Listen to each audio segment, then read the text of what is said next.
Bonjour à tous chers mortels, c'est Dragmar, on se retrouve avec les sorties de la semaine et dernière nouveauté et suite du mois de février. C'est beaucoup plus léger que les autres fois et du coup un mois de février assez calme, il n'y a rien eu d'exceptionnel je trouve. Shikumatsu-san, bien sûr on va se taper de la pub à gogo, sinon c'est pas drôle.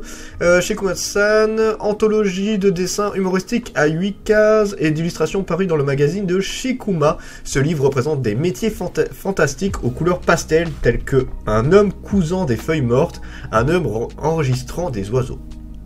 Bon, ok, ma foi, pourquoi pas.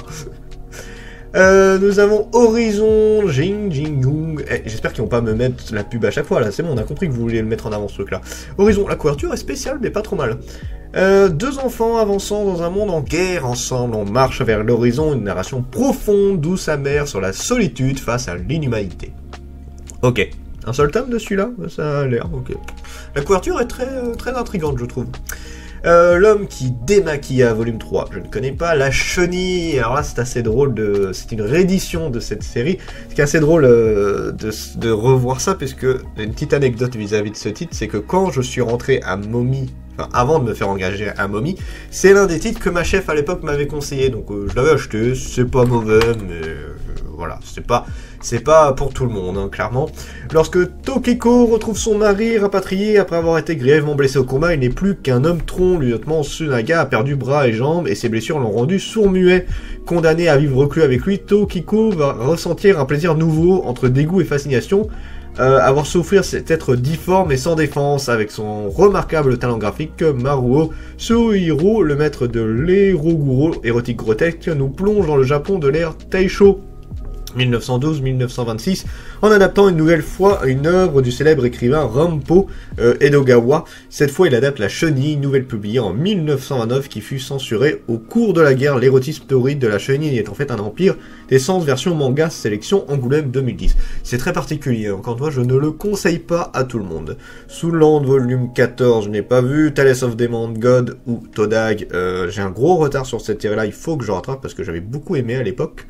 Blitz, volume 9, je n'ai pas vu. Ce printemps Rémanent, volume 4, pas vu, mais j'en ai entendu parler. Gift, volume 25, la série n'est toujours pas finie.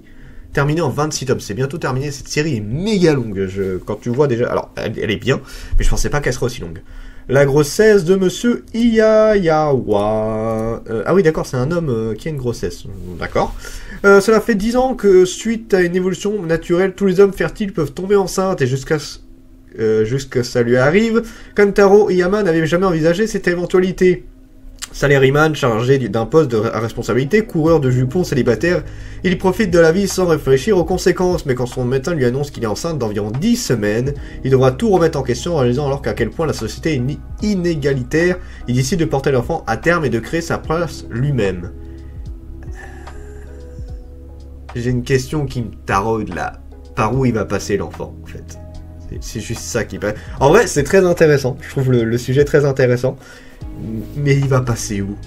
Ça passe par le service 3 pièces, ça passe par le chemin boueux, ça passe par où? J'intrigue vraiment beaucoup pour le coup. Ils vont faire une césarienne, je sais pas. Je sais pas, mais l'idée est intéressante. La nouvelle vie de Lily, volume 2, à l'occasion celui-là. Utsubora volume 2 et dernier tome de la série, ça je n'ai pas vu. Allez, aime-moi. Et là, il y a beaucoup d'IAE, j'ai l'impression qu'ils vont sortir cette semaine. Akira Mannequin souhaite faire carrière dans le cinéma après avoir été accepté à une audition en tant que personnage principal. Il apprend qu'il tournera avec Rei Kinosaki, acteur depuis son enfance que tout le monde considère comme un génie.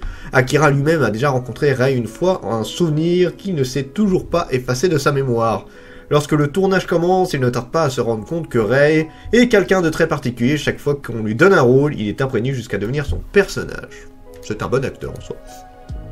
A Tropical Fish Year Folkno, volume 4, ça je n'ai pas vu. Balade au crépuscule, ils n'arrêtent pas de le repousser, donc je ne vais pas relire parce que j'ai dû lire au moins 2 fois le résumé de celui-là. Bestorm Touch My Baby, c'est pas une suite ça d'ailleurs parce que ça me parle.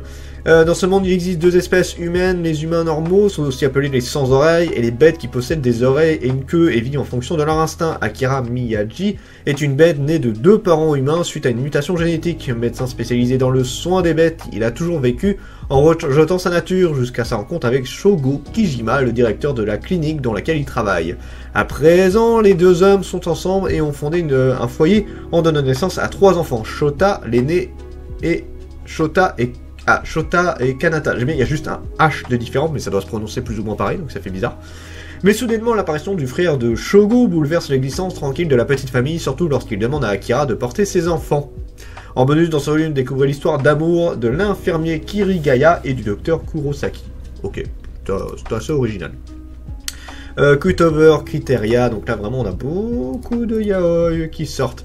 Jin, un nouveau employé, commence à travailler sous les ordres du très talentueux Seto, un homme très difficile à cerner, et pourtant Jin ne parvient pas à le quitter des yeux. Une histoire rassurante et passionnée qui prend place dans le monde du travail. Ouais, bon, c'est pas mon délire les yaoi, mais bon, pourquoi pas. Design. Design, particulier, la couverture, là c'est pas yaoi, c'est autre chose.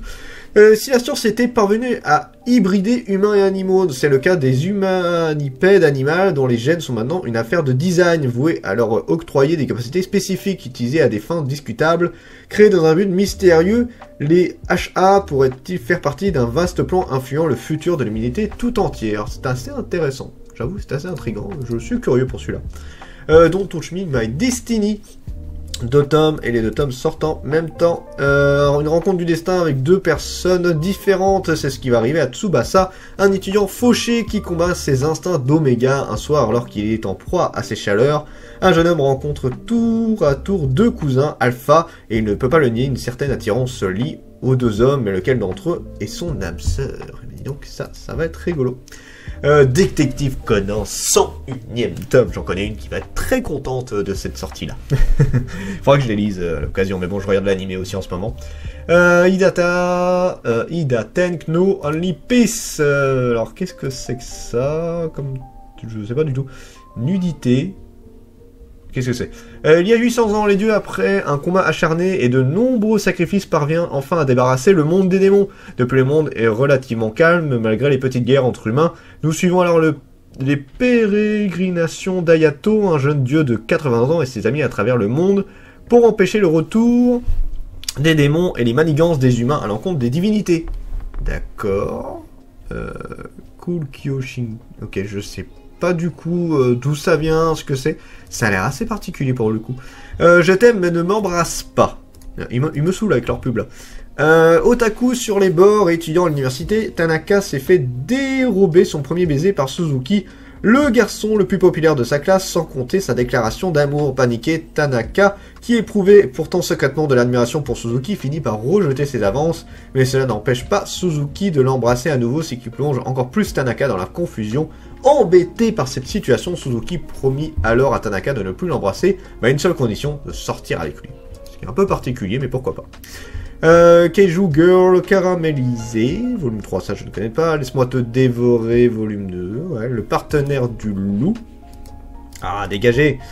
Loto est un étudiant japonais parti dans un lointain pays nommé Espagne, où vivent de nombreux thérianthropes pour suivre un cursus d'architecte. Alors qu'il n'a toujours pas un seul ami et a du mal à s'habituer à sa nouvelle vie, Léo, un policier thérianthrope, Lou lui adresse la parole. Loto, ravi d'avoir un camarade, pense que ce dernier l'a embrassé en guise de salutation, puis accepte finalement son corps. Léo va tout faire pour séduire Loto, son âme sœur. Rencontre passionnée dans un pays lointain, une romance prédestinée.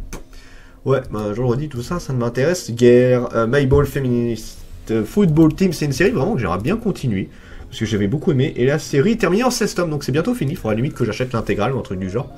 Mon bleu outre-mer, encore cette pub commence à me saouler. Depuis leur première année de collège, Kei et Ren ont toujours été dans la même classe. Pour l'un comme pour l'autre, être tout le temps ensemble leur paraît naturel, mais le jour de leur entrée en terminale, tout change.